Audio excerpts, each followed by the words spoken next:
All right, all right. I haven't muted you yet, so you can all say good morning so we can hear you. Good morning, everybody. Woo! Good morning. Hey, there we go. Look at this, Arlys. We got a big group for you today, so they just keep calling in. So we hear that bell. Oh, my God, there's no pressure, and you're taping it for posterity's sake and everything. Yeah, and it goes up on my podcast link for life. So, oh, my God. Don't worry about that. No big deal. Oh, yeah, let's see how, you know, everyone knows how I put my foot in my mouth and chomp on it, so it's okay. That's okay. It's part of loving me, just so you know. I'm only kidding. All right, hold on 1 second, folks. 1 second. Okay, I've muted you all. So, Arlys, you have to hit *6 on your phone so we can hear you. Unmute yourself, please. And let me know when you've done that. So there you go. Did that do it? That did it. You're good. Okay, so ladies and gentlemen, on this October 5th, or as I call it, Rocktober, you know, I've been gone for a week now, too. So I'm rested, relaxed, and ready to rock and roll. It felt good since, you know, I haven't been gone the whole year. You know, I was thinking about that when I was flying. I haven't been on a flight since March. That's the first time in, I think I've calculated 12 years that it's been that long that I haven't been on a flight with my job, even when I was with Mike Ferry. But anyway, it was great. And we're in the third quarter, folks. I mean, the fourth quarter, that's what I mean now. We're in the fourth quarter. So it's very important. So let me do an intro here from the St. Rose office. Okay, Arlys Spiker, the manager, ladies and gentlemen. Round of applause. We can't hear you, but I can feel you clapping. So, Arlys, I mean, you know, remember, we have people from Nevada who a lot of them know you, but California and Arizona, they do not. So please give us a little explanation. Like, I know we imported you from a whole different world, didn't we, to bring you here? Tell me a little about yourself. You guys brought me in from a state that had trees and grass, water, but it also had snow and ice. So I came from the beautiful green state of Oklahoma. I lovingly tell people it's where we love our God and our guns, and we're not afraid to use either one of them in an argument. I love it. Okay, I don't think they're afraid to use them anywhere anymore, too. Now, well, sadly, that's true. We use them a little differently in Oklahoma. They like to kill things in Oklahoma to eat. Right, like hunting. Not my cup of tea. I don't have a gun, but a lot of people I know do. So. By the way, Arlys, I have to tell you, I am looking at a row of trees outside, pines, maples, I mean, all stuff out here. So we do have trees here. Now, we have to bring them in, but we do have trees. Yes, so, but you know, this time of the year with the leaves changing and everything, this is the time of year I miss the most from home because you just don't get that. We have a little color out here from in little pockets, but nothing like we had in Oklahoma. So this is the time I get nostalgic and get homesick, unfortunately. And I'm not flying yet. I'm not brave enough to do that yet. So it'll be a few more months before I go home. It was an experience, but it's definitely the new normal. But being from New England, I know exactly what you're talking about, the color and all that kind of stuff. But tell them a little about how long you've been doing this and all that good stuff. Well, you really want me to age myself now. I've been doing it for 35 years, and I'm not old. Well, you had hair when you started, and I had no wrinkles, just so you know.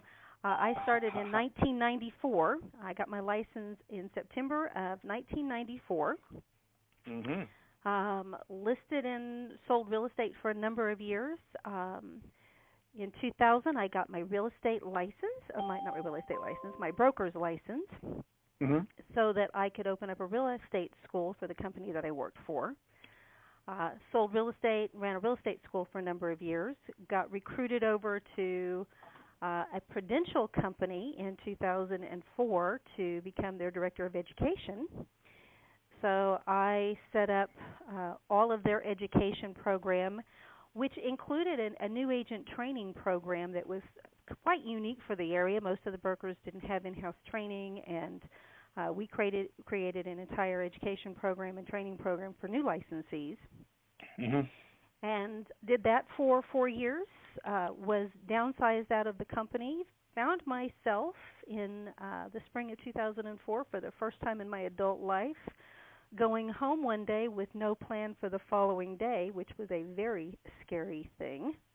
As we talk about things that people should do in their business, having a plan is one of them, and I didn't have a plan. That was very scary. Went to work for a little boutique company and was an office broker, and spent 3 years of hell working for a man who was very angry. Running an office, loved his people, loved his company, loved my job, hated the man. So I've had kind of a sordid career, Rick. Yes. Well, that's what makes you a great manager, because all that versatility and variety make you a great manager. So that's great. Well, and I was very, very fortunate when Shell let me go. I literally was not without a job but just a few days, because I was fortunate that people recognized my skills, and I had several job offers. So why I managed to select the one I selected, I have no idea, but I think God has a plan for us, and because of being there, I ended up at some point in the future at Coldwell Banker with Sam Rader, running one of the largest real estate branches in the region. And somehow or another, a headhunter found me on LinkedIn and called me out of the blue and convinced me that it was the right time in my life to make a change. And he got me out here and to talk to Mark one afternoon, and the rest is history. I got out here on April 4th of 2016 to take on the challenge of the St. Rose office, and it's been a phenomenal experience so far. So that's kind of my story. That's how I got here. It's kind of our flagship office too. Where did we finish last year? I mean, that was the last thing we got to do. Really, was go to the event. We were, and we were number 2 in units. We've consistently been number 2 in units. I'm praying we get to stay that way this year. It's going to be a little iffy because of what's happened here in Nevada, but we'll see. Yeah. Last year we moved up from number 7 in GCI to number 5, so we actually made the top 5 for the nation in GCI out of this office. So that was a pretty cool experience with that. Yeah, top 5 in GCI and number 2 in transaction numbers. So that's incredible for the St. Rose office. So that's good stuff. Now, when you moved from Oklahoma, you said Oklahoma, right? Mm-hmm. Yes. I know. You were in Tulsa, weren't you? I was in Tulsa, Oklahoma. Yeah. So. Yeah. What because I know there's changes, right? You move from one area to another. What was the biggest difference that you saw between that market and this Las Vegas market?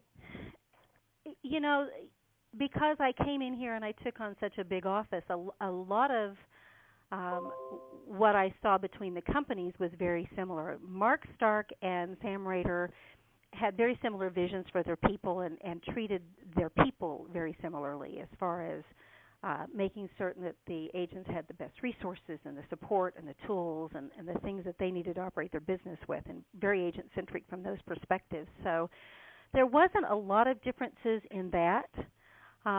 But when I started looking at the culture out in the marketplace as a whole, oh my word, it was a learning curve for me.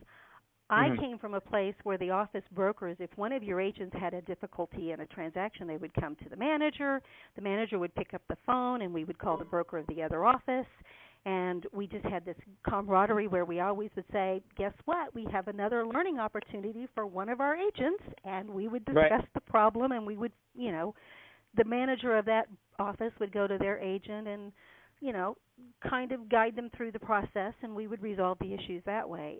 Out here, it's just blood and guts with the agents, and it's really sad to see the incredible disrespect agents have for each other in many cases, and it is why I am so much a proponent, and the agents in my office will tell you they've heard this many, many times. You do not have the right to be part of the problem. You have to be part of the solution.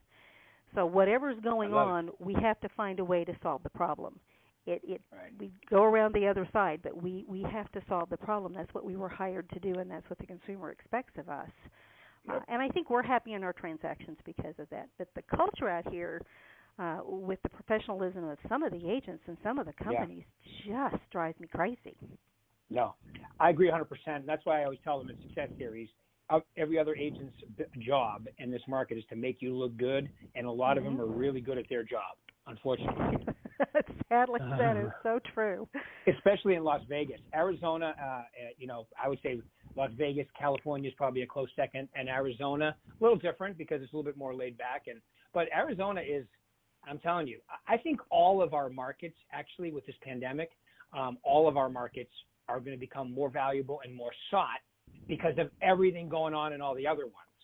And especially California, Washington, Oregon, Minnesota, New York. I mean, there's a lot of places that people are going to be coming from. And I think the agents, next year you're going to go from everything went 2020, like it's crazy, to, oh my God, do you remember 2021? I think it's going to be one of those night and day situations. Even though, let's face it, transactionally, I mean, what was it? I think it was July.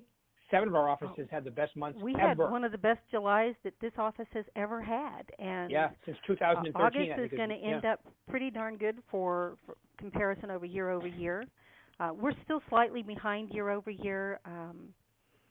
Through August, I haven't seen September's final counts and numbers yet. That'll be a few days before we get all of that. I think you've pretty much evened up. I kind of felt like we were because of just the numbers on a daily basis. Until we get the final numbers, I always hold my breath. I know GCI, we were up year over year going into September. We had finally transitioned and went back up, and we were on the positive side on gross commission income. And really, that's where it really counts because that's the money in the agent's pockets. So when we're up in GCI, it means my agents are making more money, and that's a very good thing. Right. So and I suspect September is going to have a very, very similar outcome. I expect we'll be up even further when I see September. September was really good. August was good. September, as a company, we started off like on record pace and then slowly got a little behind. And then we caught up. Now we're pretty much even, maybe even a little bit up. But we have the fourth quarter to pull away is the way I look at it. I think that's what's going to happen. And a lot of agents probably feel pretty close to the same. Although I would tell you, a third of the agents I coach right now, this is their best year ever. Well, part of it's because they've had to look outside the box and find new ways of doing things. And the people that went home and stayed home and allowed this pandemic to be their excuse for not doing anything, there were others that went out and used it as their catalyst to get out there and find a better way to do things so they can continue to make money. And I got to tell you, some of the newer agents in our business right now are really starting out their business in a very, very good place. Because they're really engaging and they're trying the things that we're helping them learn to do, and they're finding success with it. So I agree. They got into it, and some of them had to wait a very long time just to go sit for a license exam. So it's been an interesting year. We will be thankful to have a different year. Be done with this one. So. I actually I can't wait to get out and do my thing, speaking to the offices and so forth. Hopefully, Mark, we've been talking about one little trip through each market before the end of the year, so that's going to be coming. Although, because I'm on the third floor, you're on the first, I've spoken at your office meeting probably three times. I was going to say we get to see you probably more often than other people do because we're in the same location. So, and we're very, very grateful for that. The agents. We are so incredibly fortunate to have an asset like you in our company to help our agents. Well, thank you. It's not something that every company provides. Sadly, too many of our agents don't really take advantage of the resource that we have. True. But those that do, it's very meaningful to their businesses. So, well, I appreciate that. And I remember when you first moved here, that it was a little bit of a culture shock, but you jumped right in and gained their respect. And I'm going to say part of the way you did that, Arlys, is by holding them accountable to their goals. So since you are, you and Carlos, I would say the St. Rose office is the most diverse from, personalities to average sale price goes from 0 to $2 million. It's just a very interesting office as far as how diverse it is. So with the agents that you work with all the time, you and Carlos, what would you say? Like if you could narrow it down to 3, 4 of the most important things to be a successful agent in today's world, what would you say they are? Well, they're going to hear the same thing they've heard many, many times because this isn't a recipe that's rocket science. My first thing to every agent, whether you're new, seasoned, and I don't know of a very well-experienced high-producing agent that will not say that this is very true about their business. The first and most important thing you have to do is show up with a plan, and you have to have a plan of attack. You need to know what your day is going to look like. I have spent my entire career knowing what tomorrow was going to look like. Or what 3 or 4 days out we're going to look like. I have my schedule, my plan of attack in place.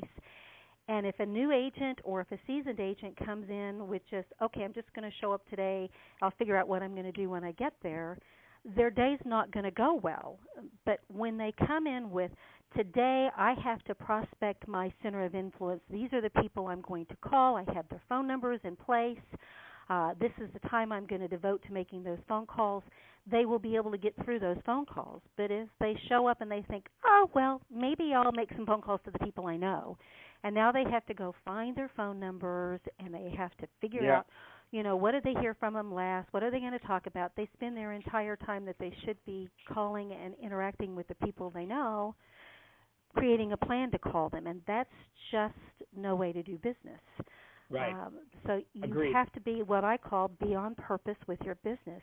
Know what that's going to look like today, and really put a plan in place every day. Hold yourself accountable to it. Have a business meeting with yourself every week.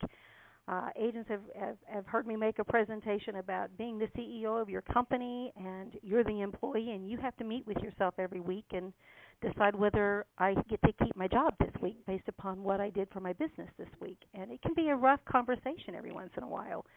But from that, you can put a plan in place to become better. You can look at what was weak and where you need help, and you know who to ask, and you know the things that you need assistance with or the resources you need to gain because you took the time to spend a little time maybe with a glass of wine or a bottle of beer, but you need to have that time with yourself so that your business really can effectively be run for the following week. Right. So that would be my first suggestion to an agent. Just show up and have a plan. Show up mentally, physically, spiritually, emotionally, on time, the same, like you said, the same, like a real business. That's right, because it is a business. It is. And, people that get into this business because they like to show houses, I love looking at houses. Well, they're not going to like looking at houses after a while because we're going to look at a lot of them. So that's the completely wrong reason to get a real estate license and get into this business, because it should be a business that can be a lifelong career that will successfully provide for your family and your future and your dreams if you approach it correctly. Right. So totally showing up, but it all starts with just showing up, quite frankly. Showing up and having a plan each day. I love that. Okay, so what would be number 2 on yours? Number 2, participate and engage in our industry, engage in our business, engage in our activities. For the newer agents, I'm going to say practice. When I say engage, I mean get in here and practice. Don't practice on your clients. Don't get good by going out and being bad with your clients. Be bad with your peers. Practice with your dog. Practice with your spouse. Practice in the shower while you're coming to work. There's any number of ways that you can find resources and people to practice with, but practice with people that care about helping you become better so that when you're sitting at the table with a client, you're not in a situation where it comes across that you don't know what you're doing. You will have such a higher level of confidence, and confidence really does show. And confidence is, I'm not talking about cockiness. I'm talking about knowing you know what you're, when somebody throws a question at you, you'll know how to answer it. So for me, participating and practicing is so very, very important. Would you even say knowing your stats and all your numbers and all that? Oh my gosh, that's part of the engagement part of it is being aware what the industry is. We are one of the things that Carlos and I do on a weekly basis is we're very thorough about making certain that every week we provide the agents with some level of statistics that they can take out and talk about this week. It's just a conversation piece as they're coming up with potential clients, and they're at the grocery store or they're standing in line anywhere, and the conversation about real estate comes up. They have something of value to bring to the table that people know that, oh my goodness, if they know that stat, they probably are experienced in the business. It gives them credibility. So stats are very, very important as well. Good. Okay, and good. The last thing I would probably say is, and it's all about goals, but it's the most important thing about having a goal is, first and foremost, when you really set a goal, make sure it's your goal. Don't set a goal based upon what people think you should do. Don't set goals based upon what somebody in your family feels like should be for you. The goal you set for yourself should be the goal that that's your goal, that you will commit to. Because committing to your goals, there's a huge difference between being committed to your goal and just being interested in achieving it. People who are highly focused and committed to a goal will almost always reach it. And the reason for that is because they won't accept the failure. They don't look at bad results as failure. They look at it as an opportunity to figure out, how can I change things? What can I learn? What can I utilize? Who do I have as a resource? How can I get better so that I have a different result the next time? When you're committed to your goal, you'll do those things. And you won't go home without putting everything you have into achieving that goal for the day, making it happen. People who are interested in their goals, they may make some money, they may attain it, they may not, and they'll be okay with that. They'll just say, well, today was a bad day. I'll try a little harder tomorrow. It's okay. I'm going to give myself a pat on the back for giving it a good old try. And that's not the way to approach goals. So they have to be yours, and you have to be committed to them. And I would rather see an agent have a goal of one transaction this year and be so highly focused on making sure that happened than somebody who comes to me off the street and says, I want to make 50 transactions this year, and really has no plan of attack and no real drive to get there. There's the difference of night and day with the outcomes in those situations. No, I agree 100%, and I've noticed that with if people are committed, there's committed. You can have reasons, or you can be committed. Committed means no matter what, I'm going to make this happen. Convenient is, if everything goes right, or no. So people who are super successful are committed, and they figure out a way to make it happen. They keep learning. They don't look for excuses not to make it happen. I can't tell you how many people have told me, I prospected for a week and nothing happened. Well, that means you're a week into the process. I can't tell you how many times I've said this line. You've been doing it how long? Well, 30 days now. You don't qualify to be frustrated yet. You really just started. That's so right. You started a business. It takes time. You got to be committed to the process before the results will even consider happening. But fortunately, we're in a business that if you talk to enough people, you're going to do a decent amount of business. Agreed? Yeah, I absolutely agree. And there's never a time where you should look at yourself. If you've really done everything you know to do, at the end of the day, if the results aren't what you expected them to be, it's not that it's okay, but it's expected. You're not always going to have the result you wanted. Right. But you take a step back, you figure out how tomorrow can be better. You don't beat yourself up because today was bad and quit because today was bad. You learn from it.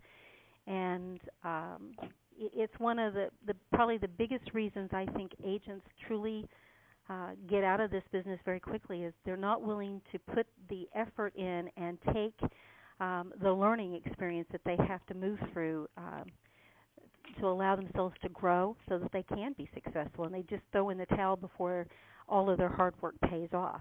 And if they had just stuck with it and kept going, it would have worked. Well, there's a difference between an employee mindset and an employer mindset. And most people that come to this business were employees, so you work a certain amount, you get paid. But in real estate, you really are a business owner. You started your own business. It takes time for things to gel, okay? And you just have to keep working and allow the miracle to happen, because it will. And unfortunately, a lot of people give up before that happens.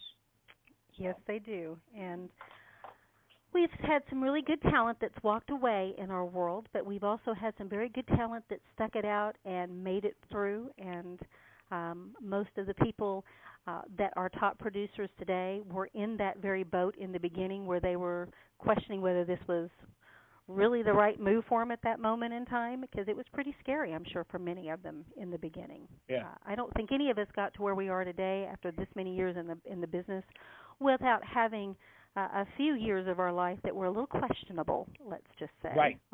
Especially from the first a profitability standpoint. Because it's not manna from heaven in most cases. Most people do not come in this business with a huge center of influence or with a huge book of business just ready to break through and go to work with them. Most people have to create that for themselves. And I will say this, I think agents need to really stop and think about, am I being taught how to go out and build a business for myself, to generate leads for myself? Because we have so many companies out there that are just throwing out that, I'm going to buy you leads, I'll provide you leads, and agents just want to take the easy road to go to work for companies that, well, they're just going to give me leads and it's going to be an easier road. But the problem with that is they're not learning to generate their leads for the long haul, and most of those agents will not be able to stay in business for the long term. It won't be the long-term career. They'll wash out of the business over time, because those lead flows will dry up at some point. And when you don't know how to create them for yourself, you won't be able to sustain your business. So learning how to create a flow of business for yourself is essential to staying in business for the long term. No doubt. I'll get off that soapbox. Nope, that's perfect. It's actually perfect timing, Arlys. So I just want to say I really appreciate you taking the time out. Those were really awesome points, and it was good to everybody to get to know you a little bit better on this call today. So thank you very much for taking your time out today. I really appreciate it. Everybody else, we'll be doing this again in exactly. Well, thanks, Arlys. I appreciate that. Everybody else will be doing this again in exactly 1 week. Mark your calendars. You guys are the best. Woo! All right, I'll talk to you all soon. Thank you very much. Thanks, Arlys.